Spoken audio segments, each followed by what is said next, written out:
In the very last minute of extra time, Dominic Adiyah made a powerful heading to goal that would crown Ghana as the first African nation to reach the semifinals of a World Cup. It would be a tremendous feat, but Luis Suarez was determined to prevent it by any means necessary. In the end, their historic World Cup run would end in that quarter-final bout, but the Black Stars had made a massive statement with their performance and the future looked brighter than ever. But as history would tell us, that game would be the peak of Ghanaian football, as in the 14 years that followed, Ghana has completely self-destructed, going from one of the strongest African sides to one of the most ridiculed even by its own people. With that in mind, we're Throne FC, and this is a shocking downfall of Ghana's national team. Although their successful World Cup campaign in 2010 appeared to have happened completely out of nowhere, the seeds had already been planted a long time ago. Ghana boasted one of the most promising squads in the early 2000s that made it all the way to the final of the FIFA Under-20 World Cup in 2001 and remained unbeaten during the entirety of 2005. In the 2006 World Cup, they would progress to the knockouts even though they were grouped with Italy, Czech Republic's Golden Generation and the USA.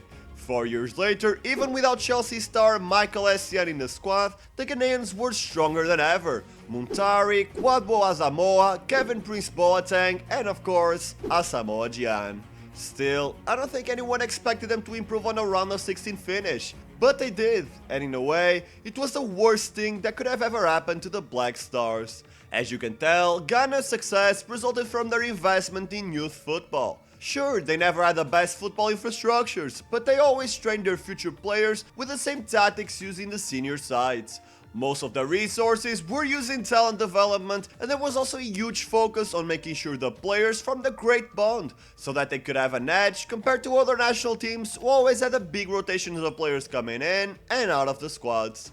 Nevertheless, after their successful run, the federation thought that it was a much better idea to use their funds to market their current players in a way to make as much profit as possible while they could. But that move completely backfired, as even though many names in their 2010 squad were way above the level of other players in their age group, most would stagnate and the best out of the bunch could only achieve mediocre careers.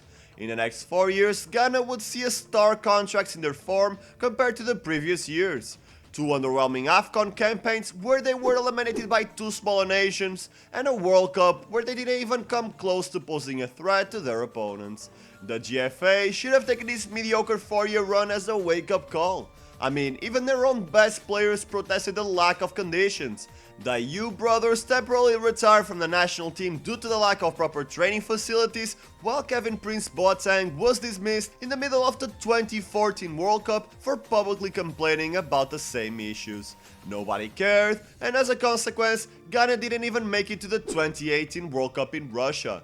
But then again, what could you possibly expect from a federation run by a corrupt man who would take bribes by alleging that he could run the entire country of Ghana?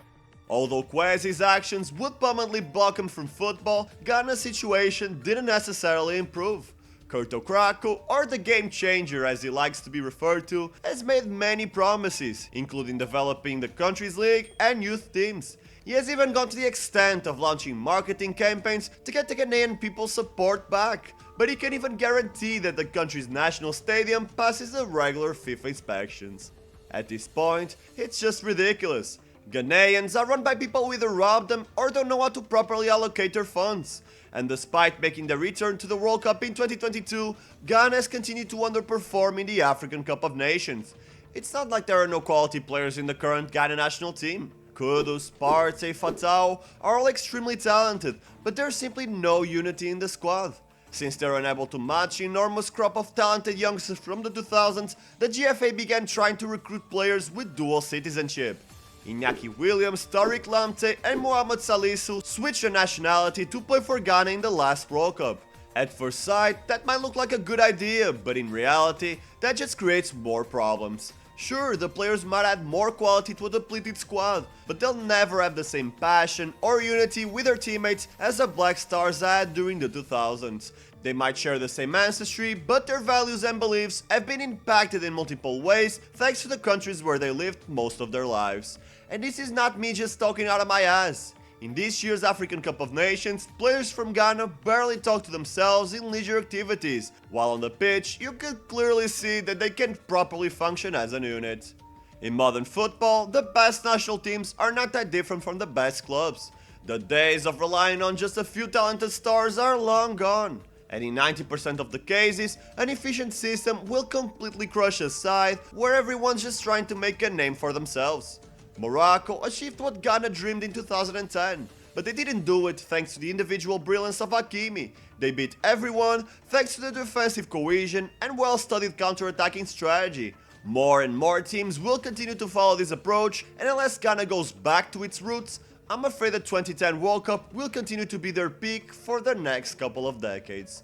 And that is it for the video. Don't forget to leave a like so I know you want to watch more content like this, and subscribe to never miss the most interesting football discussions, stories, and top 10 lists.